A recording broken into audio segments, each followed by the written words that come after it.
చక్రస్నానం విదే చక్రధారి చక్రస్నానం విదే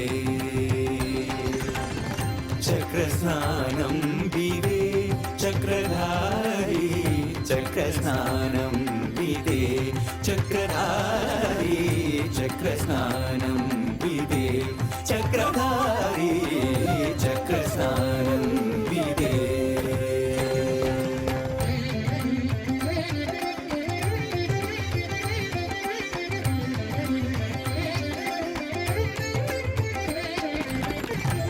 నక్రహరణుని విక్రముని నక్రహరణుని విక్రముని ఏడు కొండల పైన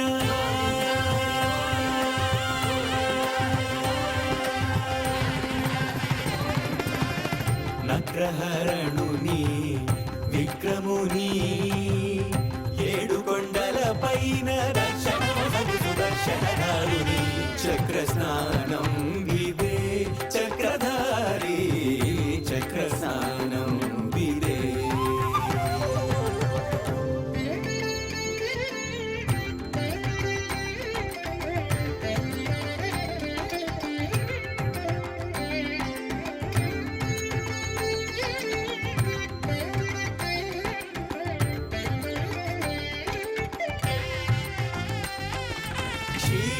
క్షీరాభిషయనునికి క్షీరాభిషేకము జలజాక్షనయనునికి జలకాభిషేకము క్షీరాభిషయనునికి క్షీరాభిషేకము జలజాక్షనయనునికి జలకాభిషేకము హర్యక్షదక్షునికి హరిద్రాభిషేకము శ్రీవత్సవక్షునికి శ్రీఫలాభిషేకము చక్రస్నానం విదే చక్రధారి చక్రస్నానం విదే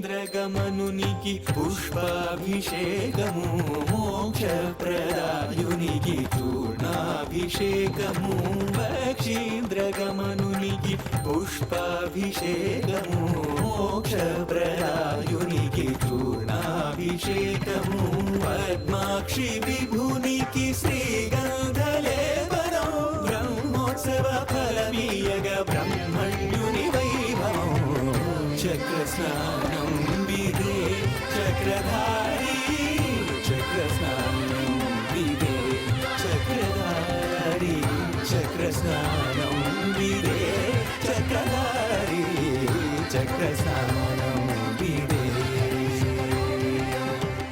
చక్రస్నానం విదే చక్రస్నానం విదే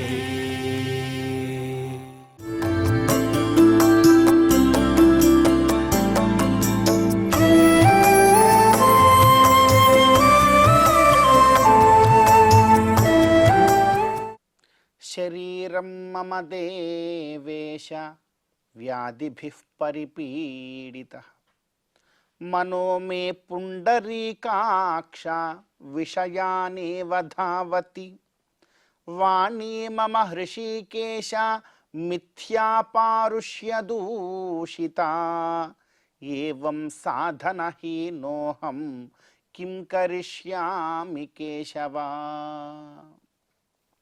అత్యంత పవిత్రమైనటువంటి ఈ ఆశ్వేజ మాసంలో శుభోదయ వేళలో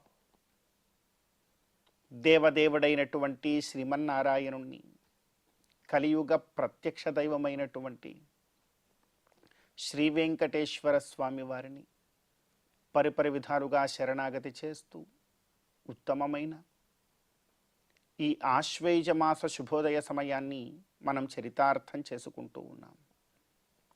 ఈ ఆశ్వేజ మాసంలో మనందరి యొక్క ప్రధానమైనటువంటి కర్తవ్యం గోవిందుడి యొక్క ఆరాధన. గోవిందుణ్ణి శ్రీమన్నారాయణుణ్ణి ఎంతగా భక్తి ప్రపత్తులతో మనం ఆరాధన చేస్తామో అంత గొప్పదైనటువంటి మహాభాగ్య రూపమైనటువంటి ఫలాన్ని మనమందరం కూడా పొందగలుగుతాం.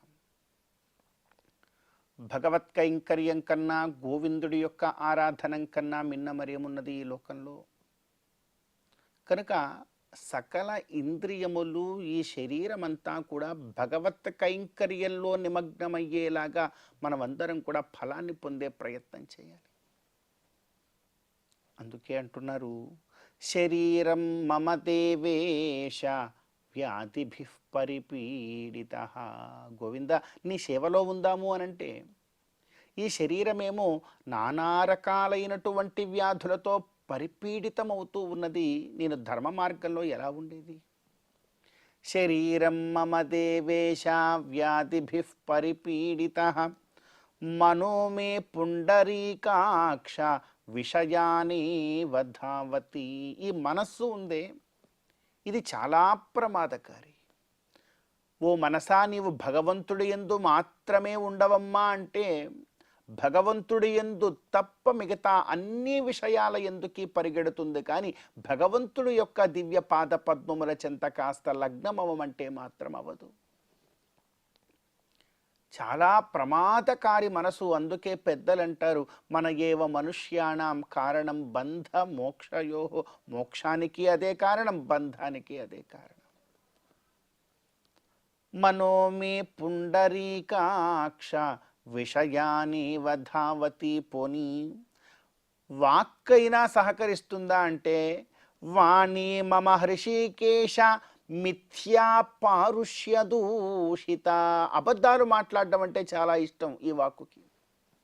అంతేకాకుండా ఒకడికి సాంత్వన కలిగేలాగా, ఒకడికి ఆనందం కలిగేలాగా మాట్లాడమంటే పాపం ఈ వాక్కుకి నీరసంగా ఉంటుంది. కానీ ఒకరిని ఇబ్బంది పెట్టేలాగా మాట్లాడమంటే మాత్రం అత్యుత్సాహపడుతూ ఉంటుంది ఈ వాక్కు. ఏమిటయ్యా ఇది నా పరిస్థితి?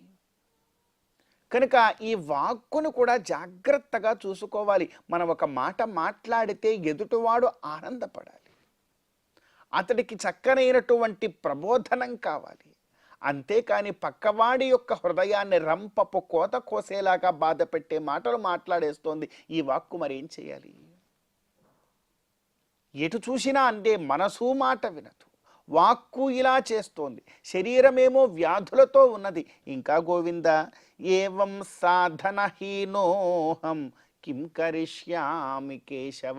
ఇలా సాధనహీనుణ్ణైపోతూ ఉన్నాను.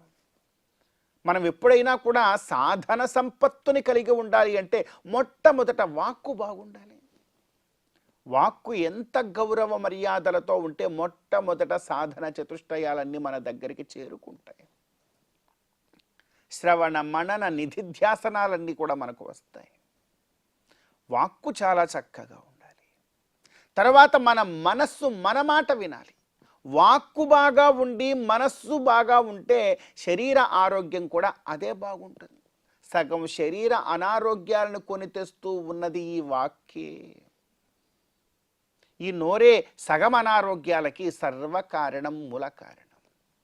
కాబట్టి చాలా జాగ్రత్తగా వాక్కుని భగవన్నామస్మరణలోనే ఉండేలాగా, ఈ మనస్సు పరిపరి విధాలుగా పరిగెట్టకుండా భగవంతుడి యొక్క పాదపద్మముల చెంత ఉండేలాగా, ఈ శరీరము రోగహీనమై ధర్మ మార్గంలో చరించేలాగా ఒక్క అనుగ్రహాన్నివ్వు గోవిందా అని మనందరం కూడా కోరుకోవాలి.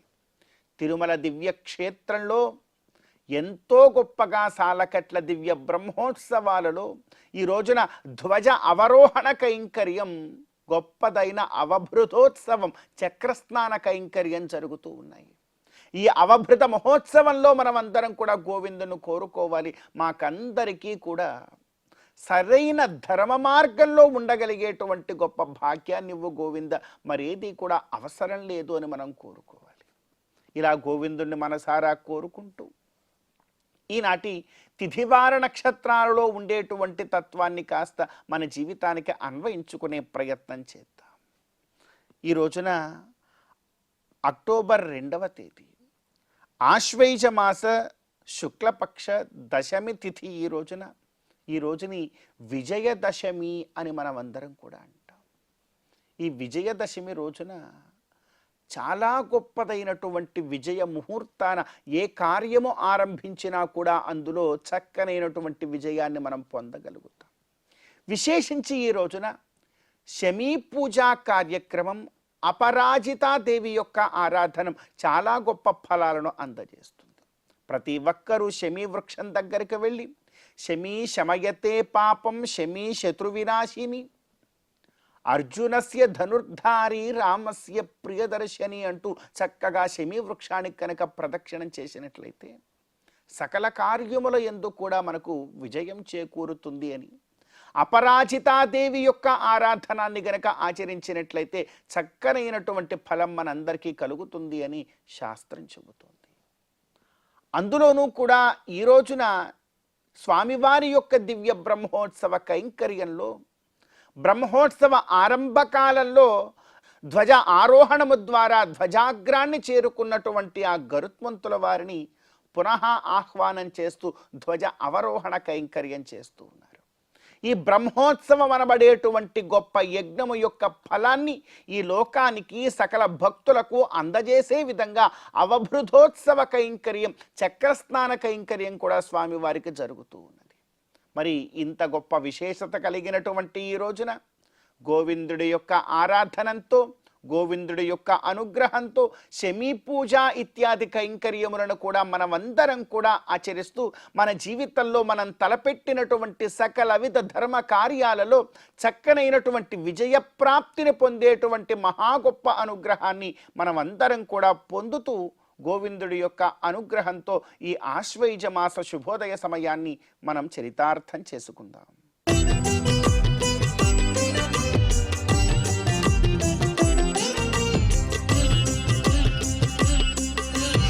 అనసారా అనరాధా గోవింద హరి గోవిందాయని మనరాధా నామగానము భవముని విడనాడి మనసారా అనరాధా గోవింద హరి గోవిందాయని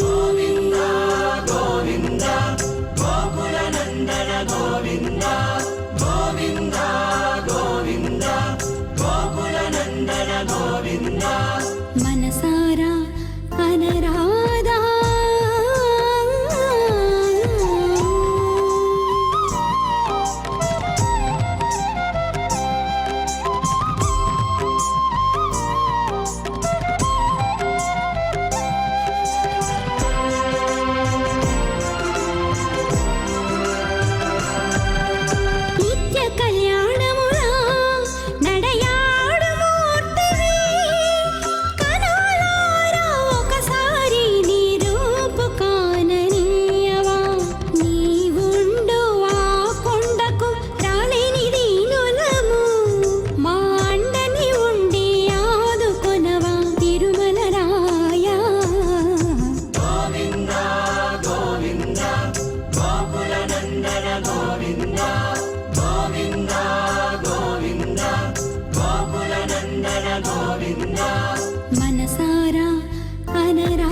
భూతం సరశ్చ మహదాహ్వయ భట్టనాథ శ్రీ భక్తిసార కులశేఖర యోగివాహాన్ భక్తాంగ్రిరేణు పరకాలయతీంద్రమిశ్రాన్ శ్రీమత్పరాంకుశమునిం ప్రణతోస్మి నిత్యం. ప్రియ భగవద్బంధువులారా, అఖిలాండకోటి బ్రహ్మాండ నాయకుని యొక్క దివ్య భవ్య నవ్య బ్రహ్మోత్సవాలు అంగరంగ వైభవంగా జరుగుతున్నటువంటి సందర్భంలో ఈనాడు 9వ రోజు విశేషమైనటువంటి ఉత్సవం చక్రస్నానం, అవమృతోత్సవం. అంతకుముందు శ్రీదేవి భూదేవి సమేతుడైనటువంటి మలయప్ప స్వామి పల్లకిలో ఊరేగుతారు. పల్లకిలో ఊరేగేటువంటి సందర్భంలో కులశేఖరాళ్వార్ల యొక్క ప్రబంధం పెరుమాళ్ తిరుమొഴി, అలాగే తిరుమిషయాళ్వార్ల యొక్క ప్రబంధం తిరుచ్చంద విరుత్తం, అలాగే తొండరడిప్పుడి ఆళ్వార్ల యొక్క ప్రబంధం తిరుమాలై, అదే ప్రకారం అమరనాథి పిరాన్ తిరుప్పాణాళ్వార్ల ప్రబంధం, తిరుప్పళ్ళి ఎழிచి తొండరడిప్పుడి ఆళ్వార్ల ప్రబంధం, కన్నినం శురుత్తాంబు అనేటువంటి మధురకవి ఆళ్వార్ల యొక్క ప్రబంధం. ఇన్ని ప్రబంధాలని ఆ 2 ఊరేగింపుల్లో పెదజీయర్ స్వామి వారి గోష్ఠి అక్కడ విశేషంగా గానం చేస్తుంది, పారాయణం చేస్తుంది. కనుక ముఖ్యంగా పెరుమాళ్ తిరుమొഴി భగవంతుని యొక్క స్వరూప రూప గుణ వైభవాలంతా కూడా తెలియజేసేందు ప్రబంధమే పెరుమాళ్ తిరుమొഴి. అందులో ఈనాడు కులశేఖర పడి అని చెప్తున్నాం కదా, ఆ గడప వెంకటేశ్వర స్వామి వేంచేసి ఉన్నటువంటి ఆ గర్భగృహం, దానికి ఉన్నటువంటి గడపని కులశేఖరప్పడి అని చెప్తూ ఉంటారు. ఎలా వచ్చింది ఈ కులశేఖరప్పడి అంటే, కులశేఖరాళ్వారులు తిరుమలలో నిత్య నివాసాన్ని కోరుకున్నారు. అలా కోరుకుంటూ నేను చేపగా అయినా ఇక్కడ ఉంటానన్నారు. ఒకవేళ చేపగా ఉంటే నీళ్ళైపోతే అంటే గిలగల దాని యొక్క ప్రాణం పోతుంది, కొట్టుకొని ప్రాణం పోతుంది. సరే, ఒక వృక్షంగా ఉంటానని కోరుకున్నారు.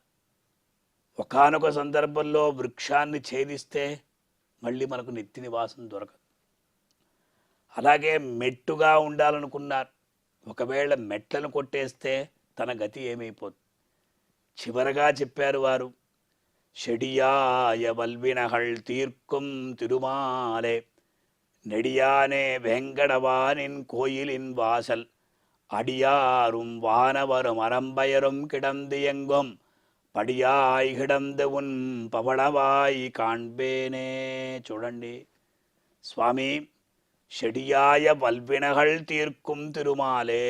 అలా కులశేఖరాళ్వార్లు శ్రీ వెంకటేశ్వరుని యొక్క దివ్యమంగళ విగ్రహాన్ని దర్శించుకుంటూ సమస్తమైనటువంటి క్రూరమైనటువంటి పాపాలంతా కూడా పోగొట్టేటువంటి ఓ స్వామి వెంకటేశ, నెడియానే వెంకడవ, ఆశ్రితులయందు సులభుడై వాత్సల్యాన్ని కలిగి ఉన్నటువంటి ఓ దేవాదిదేవ, నిన్ కోయిలిన్ వాసల్, నీ యొక్క కోయిల్ అంటే దేవాలయం, ఆ దేవాలయం ముందర అడియారం వానవరం అరంబయరం కిడంది ఎంగొం పడియాయి కిడందు ఉన్ పవళవాయి కాణ్బేన్. అడియారం వానవరం అరంబయరం కిడంది ఎంగం అంటే నేను పడియాయి కిడందు అన్నారు. పడి అంటే గడప, అంటే ఒక గడపగా ఉండి నీ యొక్క మందస్మిత వదనాన్ని ప్రతిరోజు కూడా దర్శించుకుంటూ నేను ఆనందాన్ని పొందుతాను అన్నారు. అది ఎటువంటి గడప అన్నారు? అర్చకోత్తములు, వైఖానస అర్చకోత్తములు. ఎప్పుడైతే ఆ భగవంతుడి యొక్క కైంకర్యం కొరకు వాళ్ళు గర్భాలయానికి వెళ్తారు, ఆ సమయంలో అలా కాళ్ళని తీసిపెట్టేటప్పుడు వాళ్ళ యొక్క పాదధూళి గడప పైన పడుతుంది. అలాగే జీయర్ స్వాముల వారు, ఏకాంగులు, ఆచార్య పురుషులు, వీళ్ళందరూ కూడా గడప దాటి స్వామివారి నిత్య కైంకర్యంలో పాలు పంచుకుంటారు కదా. వాళ్ళు అలా కాళ్ళని ఎత్తిపెట్టేటప్పుడు ఆ పాదధూళి ఇక్కడ పడుతుంది. భాగవతుల పాదధూళి నాకు కావాలి. అదే ప్రకారం ప్రతిరోజు కూడా నీ యొక్క మందస్మిత వదనార విందాన్ని నేను చూస్తూ దర్శించుకుంటూ నా యొక్క జీవితం, నా యొక్క జన్మ ధన్యమైపోవాలని కోరుకున్నాను. ప్రహ్లాద నారద పరాశర పుండరీక వ్యాసాంబరీష సుఖశౌనక భీష్పదాల్భ్యాన్ రుక్మాంగదార్జున వశిష్ఠ విభీషణాదీన్ పుణ్యానిమాన్ పరమ భాగవతాన్ స్మరామి అని చెప్పిన రీతిగా భాగవతుల్ని గౌరవించడం చాలా చాలా ముఖ్యం. భగవద్భక్తులే చాలా ముఖ్యులు, యాత్రికులే ముఖ్యులు, భగవంతుణ్ణి సేవించుకునేటువంటి వాళ్ళే ముఖ్యులు. అందువల్ల వాళ్ళకి కైంకర్యం చేయడమే చాలా ముఖ్యమైనటువంటి నొక్కి వక్కాణించారు విషయాలు. అందువల్ల అటువంటి పాసురాలంతా చెప్తూ ఉంటారు. అలాగే అద్భుతంగా మందిపాయ్ వడవేంకటమామలై వానవర్గళ్ సంధి చెయ్య నిన్నాన్ అరంగత్తర వినయ అన్న రీతిగా అది కోతులతో ఆ తిరుమలంతా కూడా అలా శోభాయమానంగా ఉంటుంది. అంతే కొండ జాతులు, ఎన్నో మృగాలు సంచరిస్తూ ఉన్నాయి. అవి అన్నీ కూడా తిరుమల వాసం చేస్తూ ఉన్నాయి. అటువంటి తిరుమల వాసాన్ని అందరూ కోరుకుంటున్నారు కనుక ఈ పాసురాలంతా కూడా విశేషంగా ఆనాడు అనుసంధానం చేస్తారు. అలాగే రాత్రి ధ్వజ అవరోహణ సందర్భంలో స్వామి మలయప్ప స్వామి బంగారు తిరుచి వాహనం పైన ఊరేగుతాడు. శ్రీదేవి భూదేవి సమేతుడై ఆ సమయంలో జగదాచార్యులైనటువంటి భగవద్రామానుజుల వారి యొక్క వైభవాన్ని తిరిగజేసేటువంటి ప్రబంధం, తిరువరంగత్ అముదనాలు అనుగ్రహించినటువంటి ప్రబంధం ఈ రామానుజ నూత్తందాది అని ప్రపన్న గాయత్రిగా అది కొనియాడబడుతున్నది. 108 పాసురాలతో ఉంటుంది. అంటే ఈనాడు కూడా తిరుమల క్షేత్రం అనేది ఎంతో వ్యవస్థితంగా ఉన్నది అంటే దానికి కారణం భగవద్రామానుజుల వారు. వారి యొక్క మేనమామైనటువంటి తిరుమల నంబివారు, వారి యొక్క శిష్యుడైనటువంటి అనంతాళ్వాన్, వీరు ముగ్గురు కూడా ఈ తిరుమల క్షేత్రాన్ని ఎంతో సువ్యవస్థితం చేశారు. ఆనాటి నుండి ఈనాటి వరకు అవిచ్ఛిన్నంగా పరంపర కొనసాగుతూ ఉన్నది. వైఖానస ఆగమోక్తంగా సమస్త పూజలను అందుకున్నటువంటి దేవదేవుడు శ్రీవైష్ణవ సంప్రదాయానుసారం సకల ఉత్సవాలంతటినీ కూడా అనుభవిస్తూ ఉన్నాడు. అందువల్ల ఆ పాసురాలు నిన్నవన్ కీర్తియం నీళ్పొనలం నిరవేంగడ పొర్కున్నమం వైహుందనాడం కులవియ పార్కడలం ఉందనక్కత్తని ఇన్బంతరమున్ నినమలత్తాళ ఎందనొక్కమదే రామానుజా ఇవ ఈందరులే అని తిరువరంగత్ మొదనాళ్ళు భగవద్ రామానుజ శాశ్వతమైనటువంటి నిరవధికమైనటువంటి కీర్తితో లెక్కలేనటువంటి సెలయేళ్ల ప్రవాహాలతో పూర్ణమైనటువంటి వెంకటాచలమనే స్పృహణీయమైనటువంటి పర్వతం, వైకుంఠమనేటువంటి దివ్యదేశం, శ్లాఘనీయమైనటువంటి క్షీరాబ్ది, ఇవి అన్నీ కూడా నీకు ఎంత ఆనందాన్ని ఇస్తాయో అంత ఆనందాన్ని నీకు దాసుడైనటువంటి నాకు మీ యొక్క దివ్య పాదార విందాలు కలిగిస్తాయి, నాకు అనుగ్రహించండి స్వామి అని కోరుతా. ఈ ప్రకారంగా 9 రోజుల బ్రహ్మోత్సవాలలో అగాధ భగవద్భక్తి సింధులైనటువంటి ఆ 12 ఆళ్వారుల యొక్క దివ్య ప్రబంధాలు ఎంతో మృదు మధురంగా అక్కడ సేవింపబడుతాయి. ప్రతిరోజు కూడా స్వామి వింటూ ఆనందాన్ని పొందుతూ అందరినీ కూడా అనుగ్రహిస్తారు కనుక మనం ఈ ప్రబంధాలంతా కూడా విని తరిద్దాం. ఓం నమో వెంకటేశాయ.